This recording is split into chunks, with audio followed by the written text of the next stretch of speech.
गीता भागवत।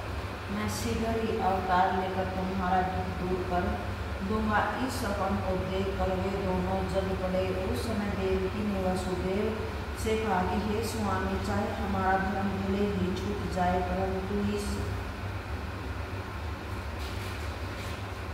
बालक को कंस के हाथ से बचाना चाहिए। वासुदेव जी ने उत्तर दिया, हे प्रिय, हम लोग तो बंदी गृह में पड़े हैं, फिर बालक को कहाँ छुपाएंगे। उसी समय वहाँ ब्रह्मा, शिव आदि देवता अलक्षित रूप में गर्भ स्तुति करने के लिए आ पहुँचे। उन्होंने वेद मंत्रों द्वारा स्तुति करते हुए कहा कि हे सत्यारूप परम ब्रह्मा, आप तीनों लोकों में शिखर रहते हैं, अतः हम आपकी शरण में आए हैं। यह संसारी रूपी वृक्ष आपकी माया से उत्पन्न हुआ है तथा आप ही के नाम का स्मरण करने वाला व्यक्ति भव सागर से पार उतर जाता है। आपका प्रकाश सभी जीवों के शरीर में व्यापक है। हे परम ब्रह्मा, आप जन्म मरण से रहित होते हुए भी अपने भक्तों को सुख देने के लिए अवतार धारण करते हैं। हे प्रभु, जिस प्रकार आपने मत्स्य, कच्छप आदि अवतार ग्रहण किए, उस प्रकार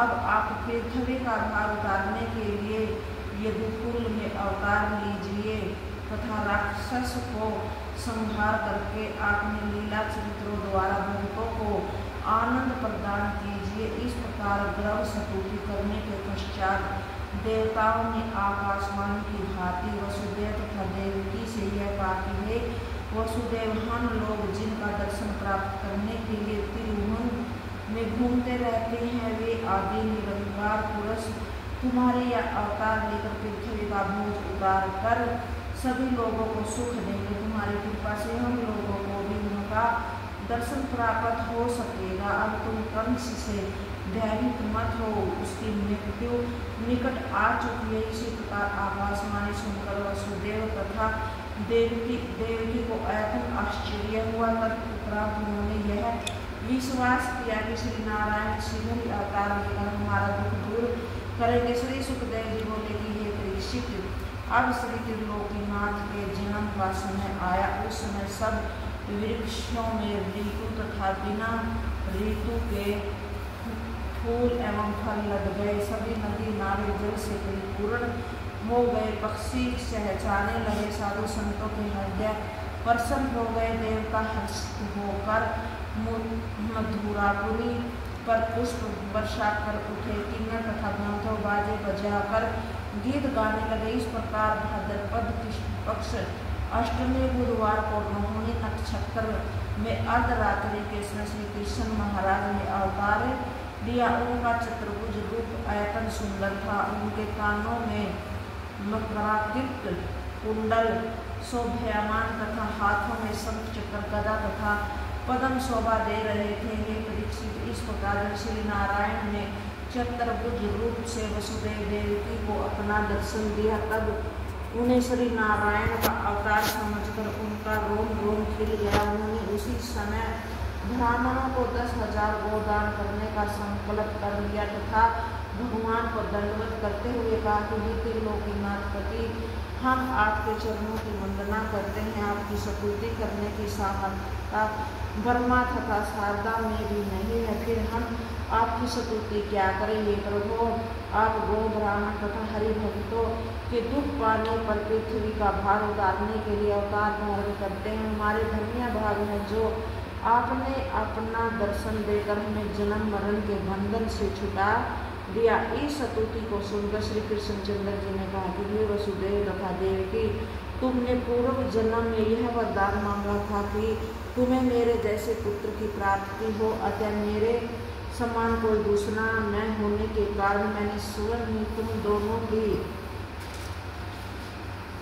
इच्छा पूर्ति के निमित्त तथा पृथ्वी का भार उतारने के हेतु तुम्हारे यहाँ जन्म लिया है। अब मैं बाल स्वरूप में आ जाता हूँ, सो तुम मुझे इसी समय गोकुल में पहुँचाकर यशोदा के पास ला आओ।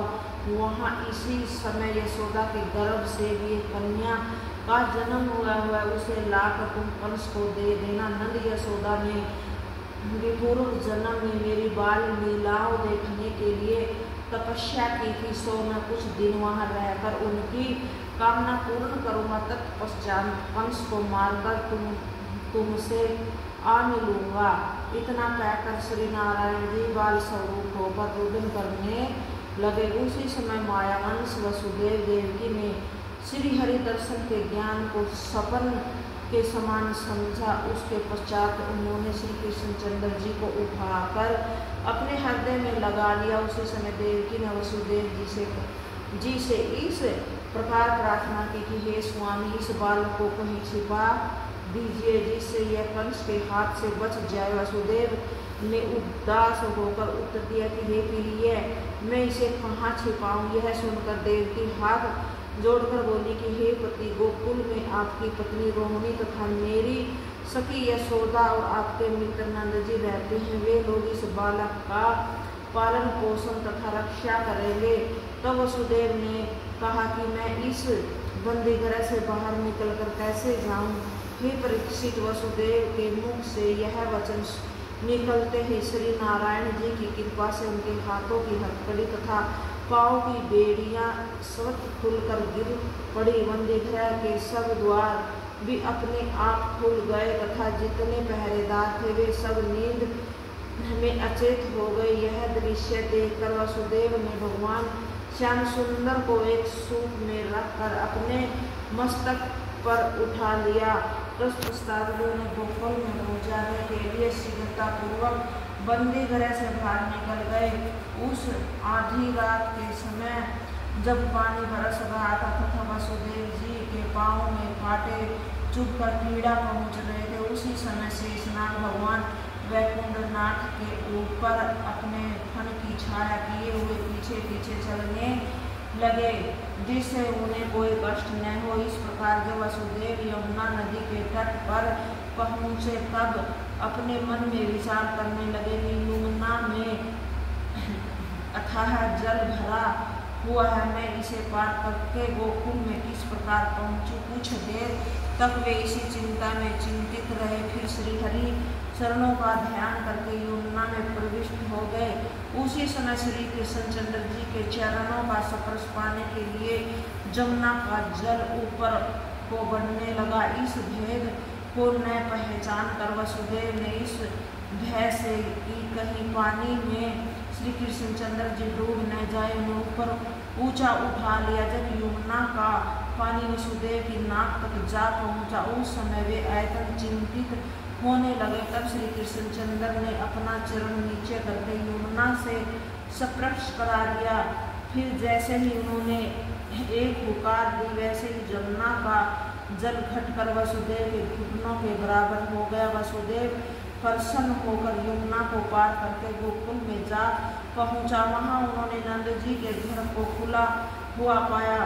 सबको सोता हुआ देखकर वो उस स्थान पर जा पहुंचा जहाँ यशोदा जी सो रही थी। उसी समय यशोदा जी के गर्भ से कन्या का जन्म हुआ था, परंतु यशोदा को उसका कुछ भी ज्ञान नहीं हुआ था। यह देखकर वसुदेव ने अपने पुत्र को तो यशोदा के पास लेटा दिया और आप उस कन्या को लेकर मथुरा में आ पहुँचे।